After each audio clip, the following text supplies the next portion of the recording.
Ternyata dari yang sederhana saya lakukan tiap hari itu cuma ngisi TikTok begitu doang, ternyata saya sendiri diberkati gitu.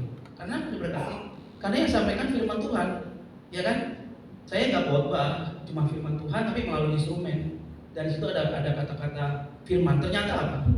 Ternyata firman Tuhan itu, dan bukan ternyata sih firmannya, itu semua orang pasti mengaminkan. Kan kata-katanya kata-kata firman ya. Jangan lelah misalnya kan, sekalipun dalam lembah kelam itu firman. Nah, jadi saya dan pelayanan saya itu sebetulnya saya rasa saya selama 32 tahun saya pelayanan di bidang ini. Jadi tadi ternyata memang nggak jauh-jauh ya kalau bicara musik maupun pelayan musik. Ternyata dengan Bapak Sirait tadi ya kita sempat ngobrol bicara tentang KWS Kenanga. Wah ya saya udah pernah di sana. Nah saya adalah imam musik di GBI keyboardis ya, di GBI Rayon TK4 di bawah pembinaan Bapak Meliar Kauntu. Masih tahu lah ya Pak Meliar. Nah di atasnya lagi ya Pendeta Niko.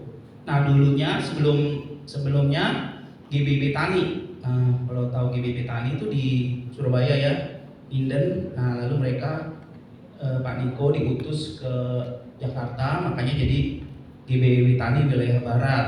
Pak Timotius Arifin yang di Bali, nah itu GBLI wilayah Timur. Nah kalau yang di tengah ya Pak Alex Abraham yang pendirinya. Nah kalau di Jakarta itu memang gereja ini Tuhan kasih karunia di bidang pujian penyembahan. Sebelum-sebelumnya sudah banyak ya, ada karismatik worship, CWS, lalu yang baru-baru ini ya kayak JPCC ya kan, Sydney, Tari gitu kan, dulu Frankie Zombie. Nah lalu sekarang lagi muncul lagi nih eranya GMS ya kan, lagi di situ tuh GSJS. Dan ternyata apa? Saya mau kasih tahu dulu supaya kalian ngerti nih bagaimana pentingnya musik di dalam satu gereja. Nah jadi pertama, kalau dulu gereja-gereja kayak CWS tadi, kayak GBI Betani, lalu dulu sebelum itu belum JPCC itu dulu tuh sebelum mereka bentuk gereja tuh namanya JPC. JPC itu satu komunitas yang mereka tiap seminggu sekali mengadakan presenter. Makanya dulu Jakarta Presenter terkenal banget itu tahun 80 itu. Nah mereka adalah orang-orang yang memang dikasih karunia pujian penyembahan. Makanya waktu contoh Petani ya, Pak Niko kirim di sini, dia kan memang di situ bidangnya kan. Makanya ada lagunya dia Kasih Setiamu, banyak lah ya. Lalu ke sini dia buka perintisan di sini di wilayah Petani. Dia hire orang yang memang di bidang itu. Contohnya Pak Dani Tumiwa. Nah itu wakilnya. Nah kalau lagunya Pak Dani Tumiwa itu Allah Bapa kami hadir di sini. Nah itu lagunya dia yang saya tahu ya. Lalu di-hire lagi Johan Handoyo. Nah Johan Handoyo itu tahun 90-an itu dia ketua dari Indonesia Baik Kemuliaanmu tahun 90 di Istora Senayan. Lalu Meliar Kauntu. Nah PT Pemasih Almarhum itu Mission Singer. Lukas Arnadi, Tresia Ake, Robert Lea. Nah itu dia. Jadi di-hire. Nah habis mereka itu di-hire lagi tuh ke bawah-bawahnya. Misalnya kalau pemain keyboard kenal Yosef Japar. Nah Yosef Japar itu dia itu yang aransemen lagu-lagu simfoni worship simfoni zaman itu, lalu NDC nah itu tuh jago banget itu. Nah baru dari Yosef Japar dia hire lagi juniornya ya saya kira-kira gitu ya, waktu itu masih junior. Nah artinya saya waktu bergabung di Betani, disitulah saya mengerti arti pujian penyembahan dalam segi rohani maupun teologi maupun dari praktek. Nah seperti itu latar belakangnya. Nah coba slide berikutnya. Nah saya mau sampaikan teologi dasar teologinya supaya kalian mengerti dulu ya. Karena banyak pemusik ya, pemuji di Jakarta tuh nggak ngerti kenapa panggilan ini. Makanya dia ada yang melayaninya semaunya dewe gitu loh, nggak dipersiapin ya kan. Ada juga yang udah saking jagonya jadi kayak artis. Nah Dulu saya begitu. Nah, dulu saya begitu. Pokoknya kayak artis. Tapi singkat cerita, ya saya saksikan sedikit aja supaya jangan main-main dalam melayani. Saya sudah 2 kali dioperasi. Saya dioperasi di black 2 kali, dikasih kantong kolostomi kalau bapak ibu harus tahu ya, kantong kolostomi. Dan 6 kali kemoterapi.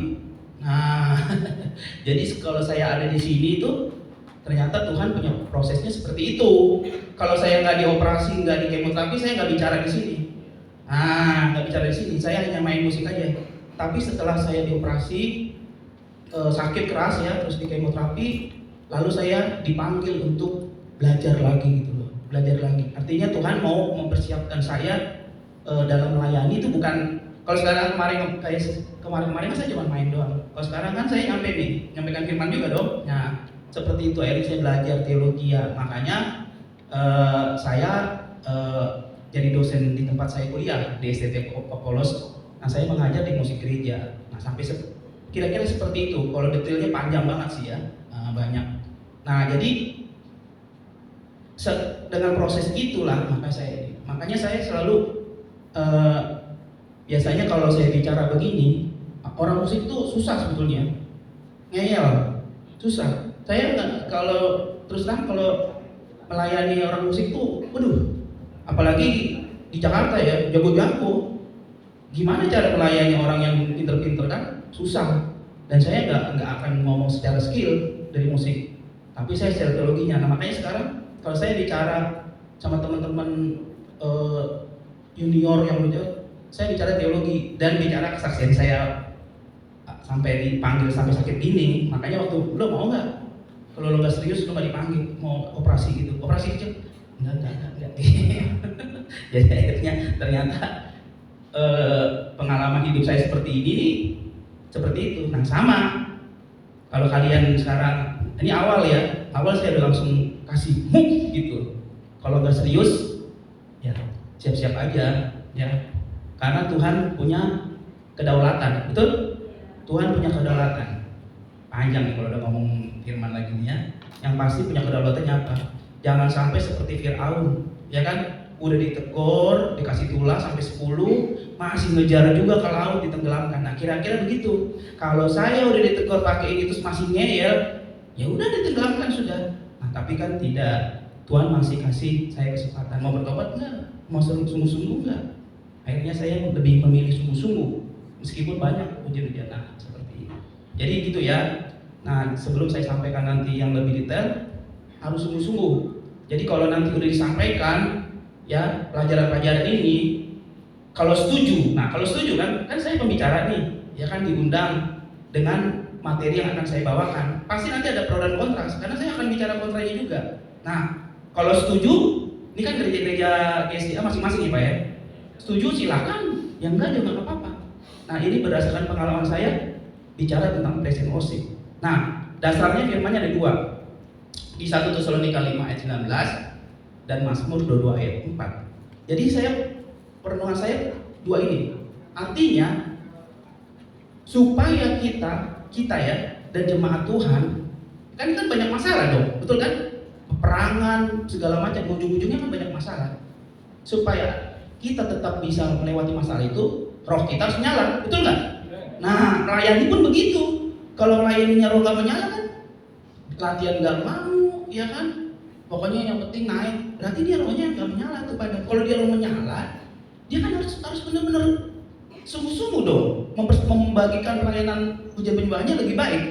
Nah, makanya roh harus menyala. Nah, medianya bagaimana sih roh supaya menyala? Ya medianya salah satu adalah pujian penyembahan. Nah, gitu ya. Kenapa? Karena memang pekerjaan sebelum ada dunia ini, ya kan? Belum ada dunia ini, belum ada dunia, kerjanya apa? Malaikat di surga itu punya penyembahan. Makanya ada Lucifer yang sebelumnya adalah bintang fajar, banyak kan istilahnya saking dia digelulukannya sebagai malaikat yang number 1, ya kan? Sombong dia. Waktu sombong, singkat cerita dia menjadi seolah-olah lebih hebat dari Tuhan kan? Akhirnya dijatuhkan. Seperti itulah yang terjadi di mimbar ini. Banyak imam musik sombong-sombong. sombong, akhirnya dijatuhkan dia. Saking sombongnya bisa panjang-panjang tuh. Ada yang selingkuh, maafkan saya. Semoga di sini nggak ada ya, orang anak semua ya rata-rata ya. Nah, iya di Jakarta. Jadi nggak main-main gitu, karena rohnya padam. Yang keluar apa kesombongan. Gitu. Nah, jadi pujian penyembahan adalah salah satu sarana ya. Nah, oke lanjut coba. Next slide-nya.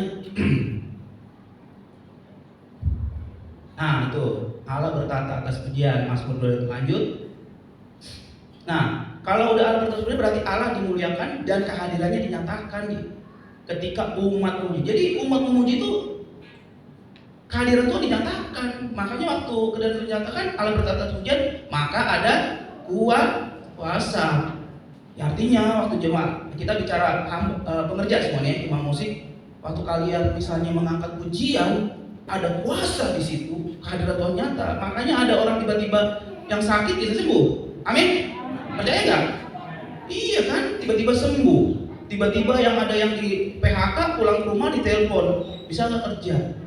Ada kuasa. Begitupun kita. Saya sudah sering mengalaminya. Salah satunya yaitu waktu saya sakit, ya kan? Saya memang orang yang kalau sakit baru bertobat. Saya begitu sakit itu, ini headset saya ini lagu rohani semua dan 24 jam. Iya, di ruang rawat apa yang dikerjain selain mendengarkan, ya kan? Tapi nggak ada scroll apa atau lagu rohani semua. Wah, dan ternyata memang secara psikologinya pujian itu memang membuat terapi supaya nggak sakit. Nah, nanti ada lagi tuh, belajar psikologi lagi ya, membuat jantung kita bagus, ya kan? Nah, jadi seperti itu. Jadi waktu Tuhan dinyatakan ada kuasa termasuk pada kita. Next, ya. Nah, pujian adalah ungkapan sukacita dan kekaguman atas siapa Tuhan dan apa yang telah Dia lakukan. Pujian karena kuasa dan karyanya. Dia raja, dia gunung batu kota. Nah, sebutan-sebutan itu kan banyak sekali. Nah, sekarang saya baru bicara materinya, dari teologinya sedikit doang kan. Nah, pujian. Jadi kalau bilang pujian itu ini menunjukkan karya Tuhan. Dia gunung batuku, ya kan. Dia raja, kan ada tuh lagunya ya. Dia raja, terus kota benteku, banyak sekali, ya kan. Tuhan adalah kekuatan, ya kan. Tuhan adalah pemenang gitu misalnya. Nah seperti itu. Nah biasanya pujian itu sering disebut dengan, kalau lagu apa? Lagu cepet katanya kan. Iya, pujian itu lagu cepet karena kan bicara tentang ekspresif kan. Ya, nah itu lagu cepet. Oke, next. Nah kalau penyembahan itu berbicara hubungan yang intim dengan Tuhan, relasi dengan Tuhan. Atau penyembahan lebih dalam, deep worship. Pernah dengar kata deep worship nggak? Belum pernah ya? Nah, deep worship itu sebetulnya bukan istilah teologi, tapi di kalangan orang-orang karismatik, jadi battle musik, Hillsong maupun di hamba-hamba Tuhan yang musik di Indonesia ini, battle musik itu tentang penyembahan mendalam. Maksudnya gini, penyembahan mendalam. Singkat saja ya. Jadi pernah nggak di sini Bapak Ibu adik-adik suatu waktu tiba-tiba misalnya entah itu lagi galau, lagi sukacita, lagi sedih, tuh ya, bisa tiba-tiba muncul dari dalam hati mazmur, ya kan? Mazmurnya misalnya, siapakah aku ini Tuhan, atau bagi Dia segala kagum hormat akan Engkau. Artinya spontanitas itu keluar, entah lagi di kantor, entah lagi di jalan, keluar itu. Nggak ada musik. Nah, nggak ada musik dalam kondisi ibadah begini, bukan? Pasti mengalaminya, ya kan? Sekalipun aku percaya, padahal lagi hancur, ya kan? Nah itu, saya sering itu tiba-tiba muncul dan nangis, gitu kan? Betapa baiknya Tuhan. Nah itu namanya deep worship. Deep worship itu namanya penyembahan mendalam, muncul seperti itu. Nah seperti itu. Nah penyembahan itu menundukkan hati.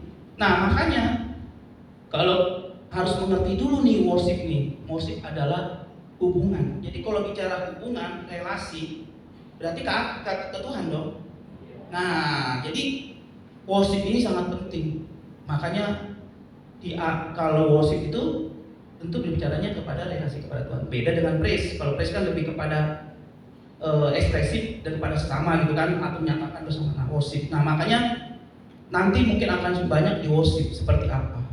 Nah, next. Kesimpulan, pujian adalah ungkapan kekaguman kepada Tuhan.